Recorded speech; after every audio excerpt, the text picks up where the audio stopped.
Aduh parah ini guys, calon gubernur Aceh Bustami Hamzah dituduh memakai earphone saat debat ketiga Pilgub Aceh. Ini dia videonya guys.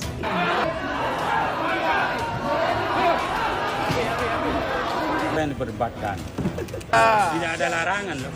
Yang tadi kan segmennya segmen penyampaian, baca, bukan segmen adu gagasan ataupun tanya jawab. Memang menggunakan alat perhitungan dari penilaian. Ini kan jelas. Pak foto mana Pak? Foto. Ini kan Oh jelas. iya, jangan lagi ya. Nah, merek penilaian. Ada Google. Ya. Ternyata yang sebenarnya terjadi itu adalah bukan earphone, melainkan mikrofon untuk menjernihkan suara yang biasa dipakai konten kreator. Debat pun berakhir ricuh karena kedunguan paslon gubernur 02 ini guys.